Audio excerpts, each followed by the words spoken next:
Un jour, 2 jours, il n'y a pas de coup de fil. Et lui, qu'est-ce qu'il fait là-bas? Il est arrivé là-bas pour me dire qu'il est arrivé. Elle prend le téléphone. Le numéro qui lui est donné. Elle compose, elle compose, elle compose. Elle lance le numéro. Ça sonne. Quand ça décroche, allô? Allô, mais c'est qui? C'est qui qui est à l'appareil? Chérie, c'est ton numéro. La voix des démons. Eh bien, venez voir ce numéro. Venez voir ce numéro.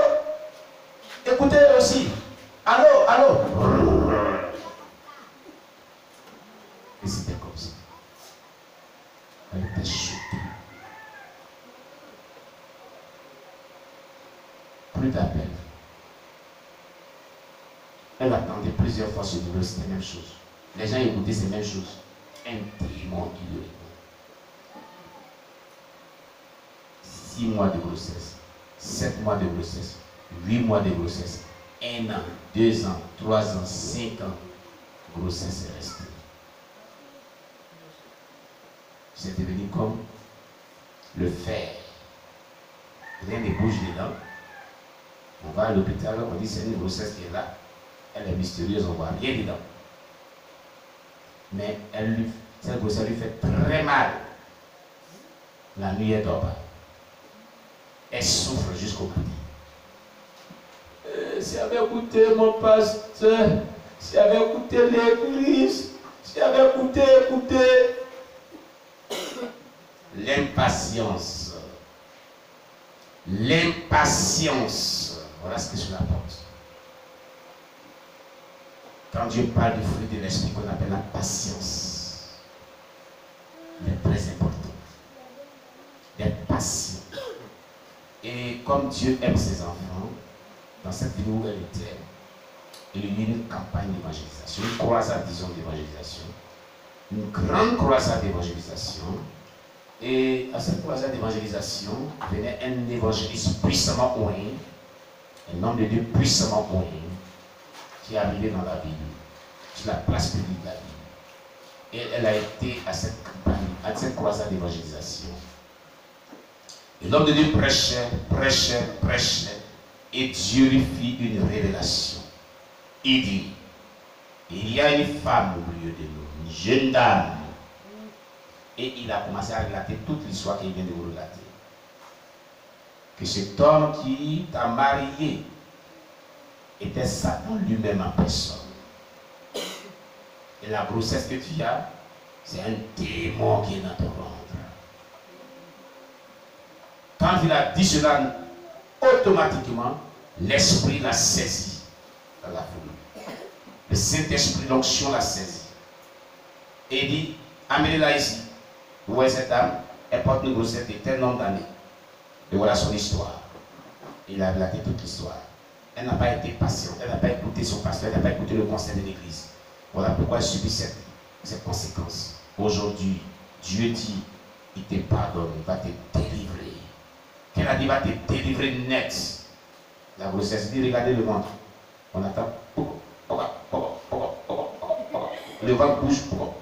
Et elle pousse des cris féroces. Sors de Jésus! Elle est tombée du haut en bas. Pousse un cri féroce. Le ventre est devenu plat. Le ventre est devenu plat. Comme si rien n'était. Elle est rentrée dans un profond sommeil. Campagne d'évangélisation est finie. La sœur. L'évangélisation est finie. La sœur. La sœur. La croisade est finie. Hein? La sœur.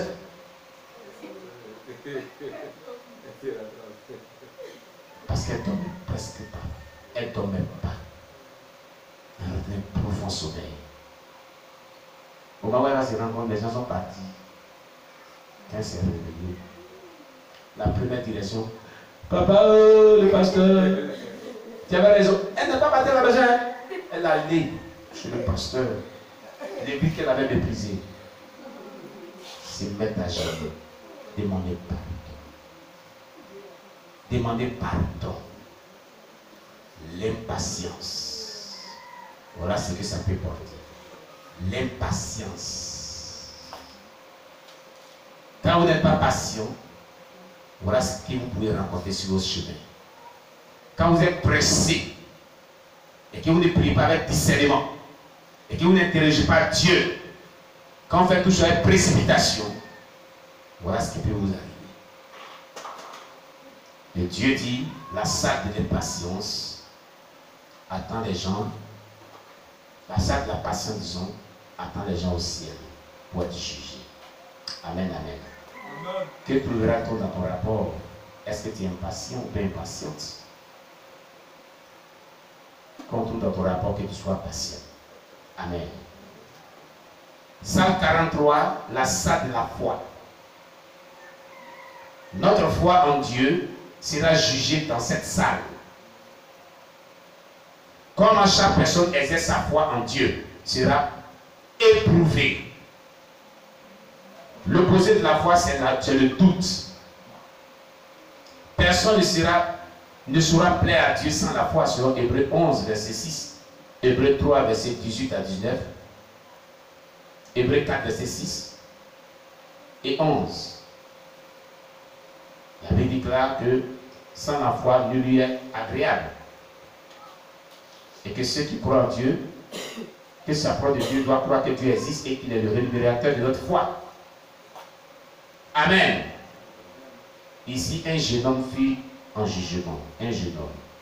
Dans son rapport, il fut trouvé que chaque fois que Dieu lui parle de ce qu'il lui fera, il doutait toujours par rapport à cela, parce qu'il n'a pas foi que Dieu pouvait accomplir ses promesses pour lui. Par conséquent, il fut condamné pour l'enfer.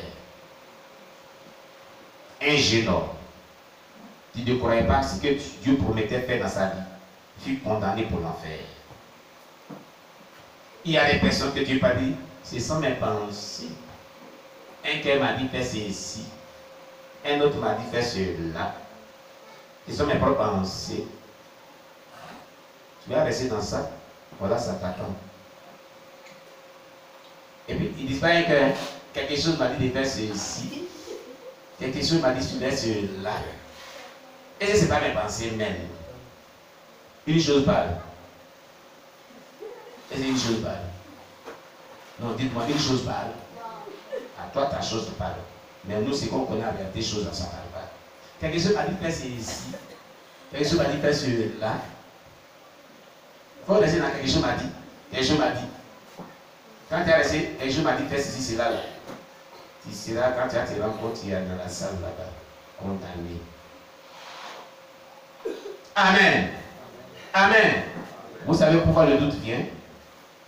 Le doute vient parce que tu n'as pas une vie de prière et une vie de méditation de la parole de Dieu. Tu es charnel.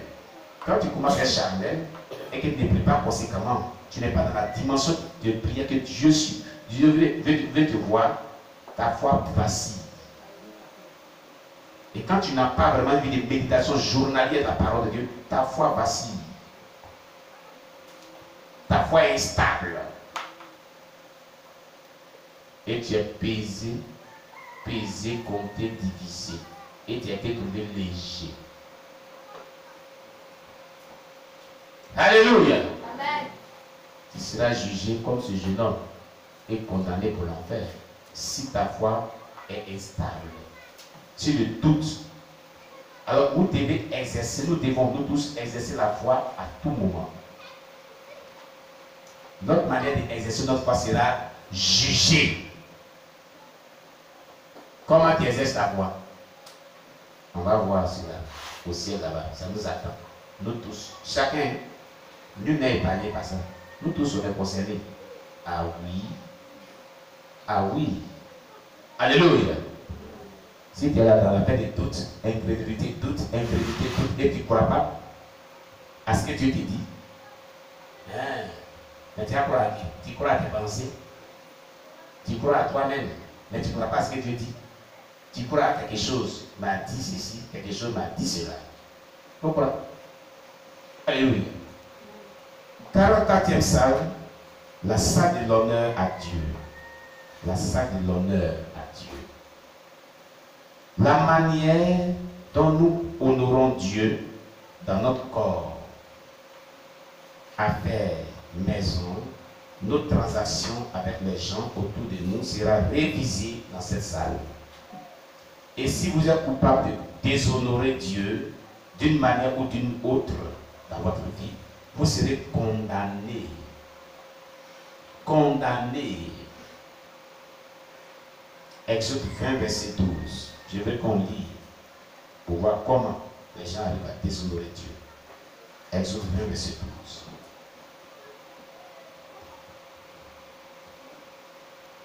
Voilà. Ce que Dieu me dit par là. Exode 20, verset 12. Bon, prenez-le d'abord. 1 Samuel chapitre 2, verset 30. 1 Samuel chapitre 2, verset 30.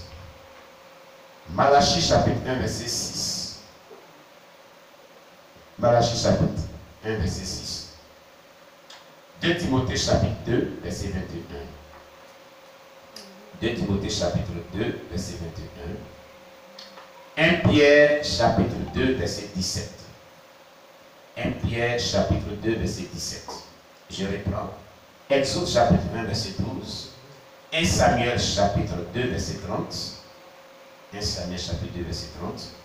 Malachie chapitre 1, verset 6. Malachie chapitre 1, verset 6.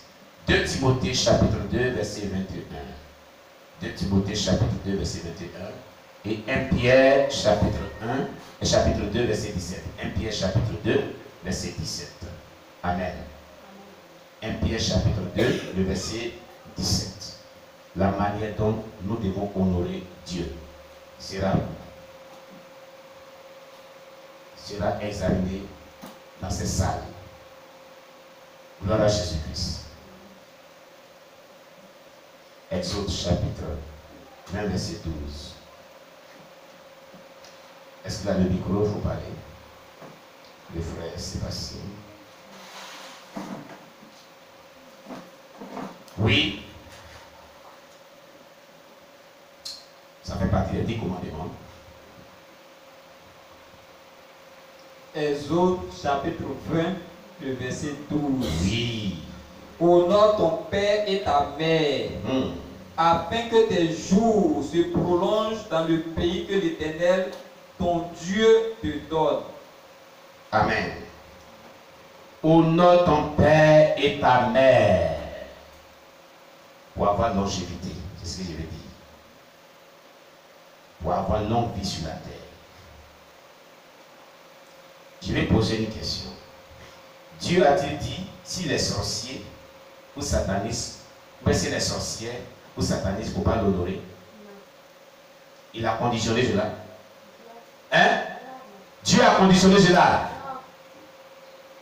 Une fois, une dame est venue me voir.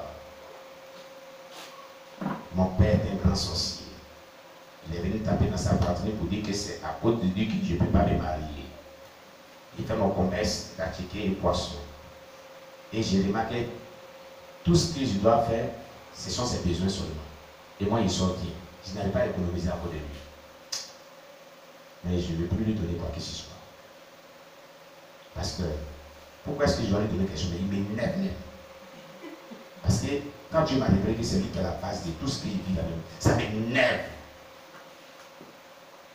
Il doit faire quoi, pasteur? Dis-moi ce qu'il doit faire. Parce qu'il a dit qu'il a venu dire c'est lui. C'est lui. Et quand les gens viennent même pour me doter, là, il les chasse. Écoutez très bien, excusez-moi. Hein. C'est passé au nouveau quartier ici. Quand on était encore au collège La Fontaine, et ce vieux là, il est mort maintenant. Qu'est-ce qu'il a fait un jour? Vous m'excusez beaucoup, mais c'est la réalité, c'est ce qui s'est passé. Il s'est mis nu dans les rues, parlait à chaud là avec sa fille. Et excusez-moi, il a monté son sexe. Il a déclaré les paroles devant tout le monde. Se mettre nu, sans caleçon. Il dit, c'est pas avec ça là. Moi, mon sexe était mis au monde, tu dois te marier. Que moi, je suis sorcier. C'est à cause de moi-même que tu te maries pas.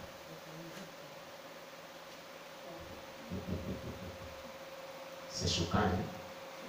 C'est choquant. Et lui, et sa fille, et sa petite-fille, ils sont partis de la terre aujourd'hui. Et sa femme, la mère, partit aussi, malheureusement. Ils sont plus de cette terre, ils sont morts. Donc, avec des tels actes, m'a dit c'est non, je te rappelle bien, mon épouse est au courant de cette histoire. Elle est venue me voir. Et il régnait sur la famille. Il maudit tous ses enfants. Elle avait sa petite soeur aussi, même chose, sa grande soeur aussi, même chose. Quand les gens viennent les doter, ils les chassent. Et c'est femme qui t'a trouvé là. Ça là, c'est pas femme. Il dit des paroles grossières.